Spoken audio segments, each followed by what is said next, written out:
Viewers and subscribers, you're welcome back again on this platform. Let us, at this moment, reflect on the former governor of Anambra State that was laid to rest.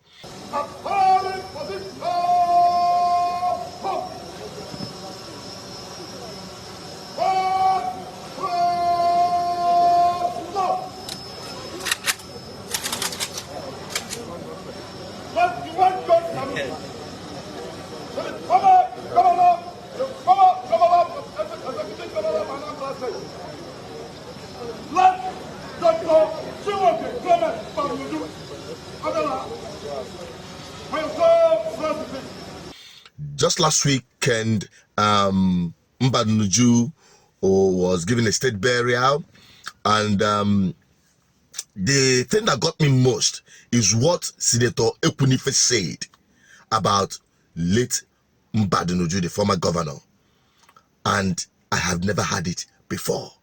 Let's take a look at it. He was a great man. He was a very kind soul and somebody who had the best intentions for the state. Unfortunately, he was a victim of single story, where people converted his good works to lies and blackmail.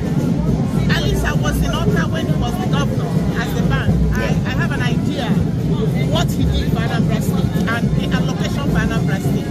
Then Anambra State was receiving between 750 million to 800 million as monthly allocation. Our salary was about 450, 470 million. So he had less than 120 million to work. And despite that, he was able to build some legacy projects. He built this government house. He built Ekwunife Square. He built Donakuni Square. He built State Assembly Complex. He built ABS Oka. He built Ekwunife Square. He built Mbadinuju University. And most importantly, he was the one that brought the 2 oil wells for Anambra State and registered Orient Petroleum for Anambra State. When other individuals were taking the oil wells to themselves, but he brought it for the state and he registered the Orient Petroleum for Anambra State and brought the certificate and gave to them. So I think history will judge him right. The records are there. I am so happy that the governor of the state today put the records straight, because papers don't lie, figures don't lie. They are there for everyone to see. For me, he did his best by establishing those legacy projects. We've gone at days where lies will overshadow the truth.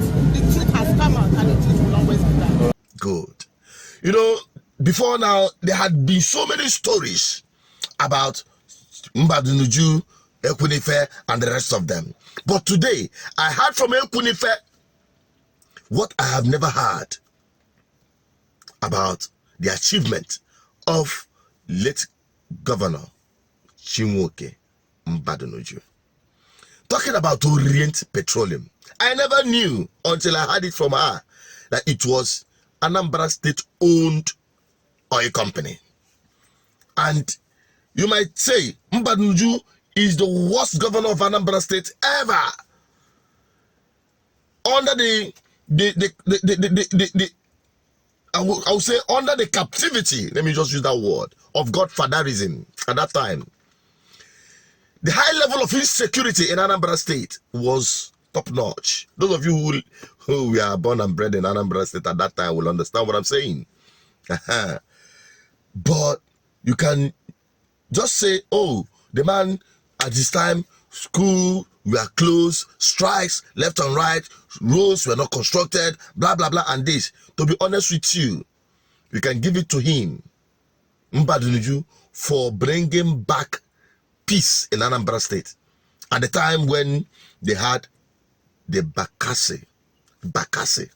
That man brought in that vigilante and established that vigilante law in Anambra State and got rid of criminality in Anambra State, the armed violent criminality that had become the order of the day, that had become government on its own.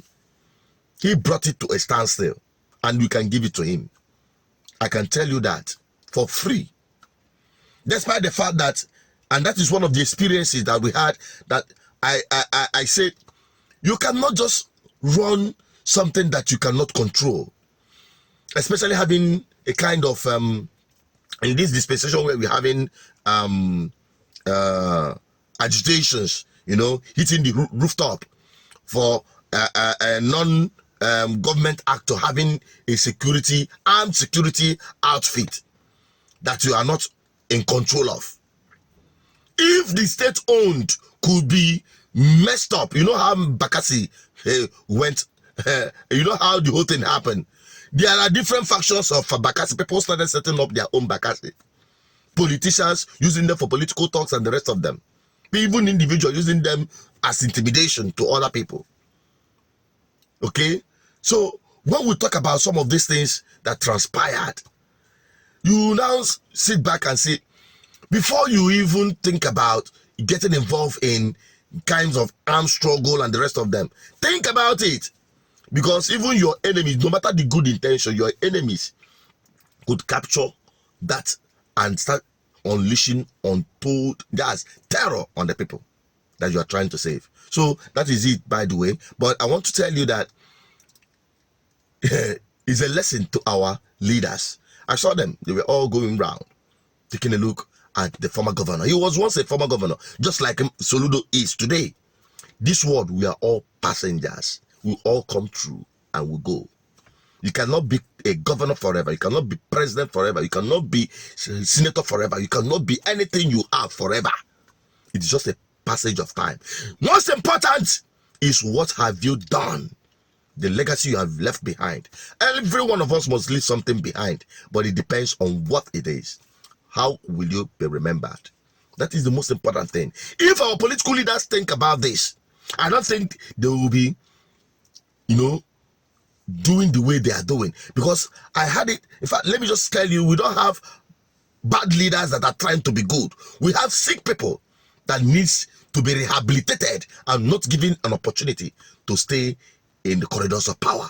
That's the kind of political leaders we have. Because they don't think. They only think about the next election and how to win and embezzle public fund. So what we're trying to do here is to mold a generation of leaders, people who are passionate to serve and deliver good governance to the people. And that is my commitment on this platform. No matter your agitation, most important thing is to stay put and have a better life in your homeland. What's your take on this video? Drop it on the comment section. I'm signing out. Don't forget to share it to others. Bye-bye.